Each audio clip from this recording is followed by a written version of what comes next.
प्यारे दोस्तों, आज मैं आपके लिए एक ऐसा हैरत अंगेज वाकया लेकर आया हूं जो आपको न सिर्फ सोचने पर मजबूर कर देगा बल्कि हैरान भी कर देगा। रमजान के आखिरी दिनों में एक आम सी लड़की ने ऐसा कौन सा काम किया था जिसके नतीजे में इस पर अल्लाह का अजाब नाजिल हुआ। इसके मरने के बाद इसे किस गुनाह की सजा मिली, इसकी मुकम्मल तफसील जानने के लिए इस वीडियो को आखिर तक जरूर देखें। देहात के एक कच्चे मकान में ज़ैनब अपने 3 बच्चों के साथ जिंदगी गुजार रही थी। इसका शौहर बशीर मजदूर था जो दिन भर मेहनत करता, मगर उसकी कमाई इतनी कम थी कि मुश्किल से ही गुजारा हो पाता। ज़ैनब एक हुनरमंद औरत थी, इसके हाथों में सिलाई का कमाल था और गांव की औरतें अपने कपड़े इसी से सलवाती थीं। माँ, मुझे नए कपड़े कब मिलेंगे? हसन ने मासूमियत से पूछा। ज़ैनब ने इसके बिखरे हुए बालों पर हाथ फेरा और आह भरी, बेटा जल्दी, बस थोड़ा सा सब्र करो। मगर वो खुद भी जानती थी कि ये और जल्दी कब आएगी कोई नहीं जानता था। रमजान का महीना करीब था और ज़ैनब ने सोचा कि अगर वो ज्यादा मेहनत करे तो शायद अच्छे पैसे कमा ले। रमजान में लोगों को नए कपड़ों की जरूरत होती है और वो दिन रात सिलाई करके अच्छी कमाई कर सकती थी। ये मौका हाथ से नहीं जाने देना चाहिए, इसने दिल में सोचा। अगले दिन से इसने अपना वक्त सिर्फ सिलाई में लगाना शुरू कर दिया। वो सुबह फजर के बाद मशीन पर बैठ जाती और रात गए तक काम करती रहती।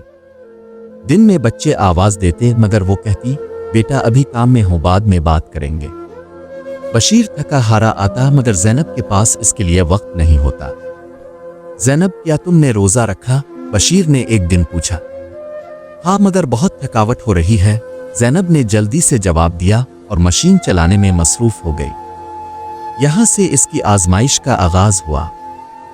ज़ैनब के घर में अब हर वक्त सिलाई मशीन की आवाज गूंजती रहती। इसके हाथों में हुनर था और रमजान के दिनों में हर कोई चाहता था कि उनके कपड़े जल्दी तैयार हो जाएं।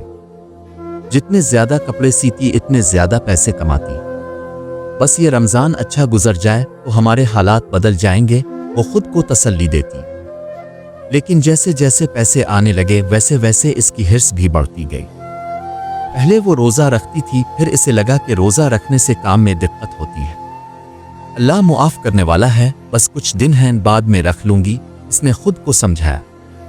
नमाज भी छोड़ दी। पहले वो नमाज पढ़ने के बाद काम शुरू करती थी, फिर काम के दौरान बस जल्दी जल्दी पढ़ती और फिर मुकम्मल छोड़ दी।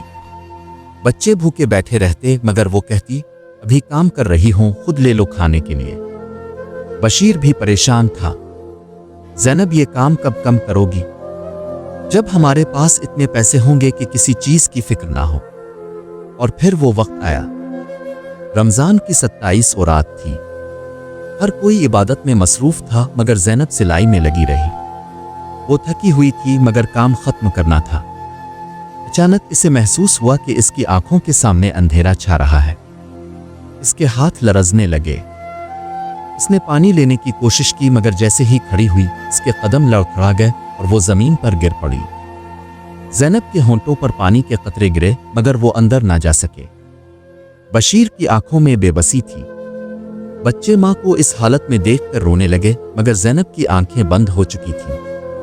बशीर ने जल्दी से ज़ैनब को उठाया और गिल्ली में निकल आया। कोई है?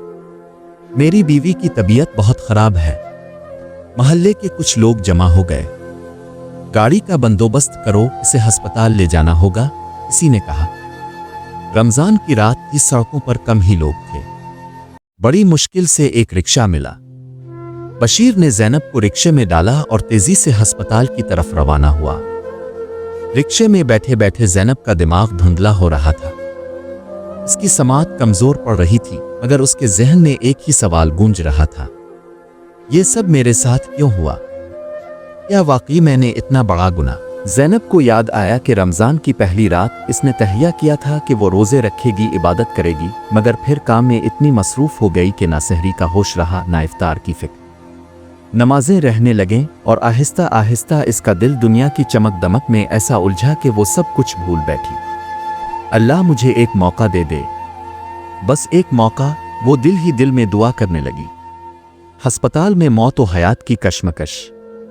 अस्पताल पहुंचते ही डॉक्टरों ने ज़ैनब को इमरजेंसी वार्ड में मुंतकिल किया। डॉक्टर ने बशीर की तरफ देखा, ان کی حالت بہت نازک ہے، ہم پوری کوشش کریں گے۔ بشیر اور بچے باہر کھڑے تھے۔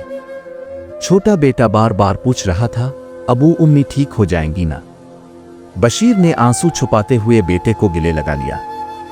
ہاں بیٹا، انشاءاللہ۔ زینب نیم بے ہوشی کی حالت میں تھی۔ اچانک اسے لگا جیسے کوئی اسے پکار رہا ہے۔ روشنی کا ایک ہالہ نظر آیا اور ایک نرم مگر سخت آواز گونجی۔ کیا تمہیں اب سمجھ آئی کہ دنیا کی دوڑ میں تم نے کیا کھو دیا؟ زینب کی آنکھوں سے آنسو نکل پڑے۔ ہاں، مجھے سمجھ آ گئی۔ میں نے اللہ کی عبادت چھوڑ دی، میں نے پیسوں کی لالچ میں اپنی آخرت برباد کر دی۔ آواز دوبارہ آئی، اگر تمہیں ایک موقع دیا جائے تو کیا کرو گی؟ زینب نے روتے ہوئے کہا، میں سب کچھ چھوڑ دوں گی۔ میں نماز پڑھوں گی، روزے رکھوں گی، اپنی زندگی کو بدل دوں گی۔ اور پھر اچانک اس کی آنکھیں کھل گئیں۔ ڈاکٹر حیران تھے۔ یہ معجزہ ہے۔ ہم نے امید چھوڑ دی تھی مگر یہ دوبارہ ہوش میں آ گئی ہے۔ بشیر اور بچے اندر بھاگے۔ زینب، تم ٹھیک ہو؟ زینب کی آنکھوں میں آنسو تھے۔ اس نے کانپتے ہاتھوں سے بشیر کا ہاتھ پکڑا اور کہا، بشیر، مجھے معاف کر دو، میں نے بہت بڑی غلطی کی۔ بشیر حیران تھا، کیسی غلطی؟ میں نے دنیا کے پیچھے بھاگ کر اپنی آخرت برباد کر دی تھی، مگر اللہ نے مجھے دوسرا موقع دیا ہے۔ زینب نے اسپتال سے واپسی کے بعد پہلا کام یہ کیا کہ اپنی سلائی مشین کو ایک طرف رکھا، وضو کیا اور اللہ کے حضور سجدہ ریز ہو گئی۔ اے میرے رب، تیرا شکر ہے کہ تو نے مجھے سنبھلنے کا موقع دیا۔ میں وعدہ کرتی ہوں کہ اب میری زندگی تیرے لیے ہوگی۔ بشیر کی آنکھوں میں خوشی کے آنسو تھے۔ بچے ماں کے گلے لگ گئے۔ یہ رمضان زینب کے لیے حقیقت میں مبارک ثابت ہوا تھا، کیونکہ یہ اس کی نئی زندگی کی شروعات تھی۔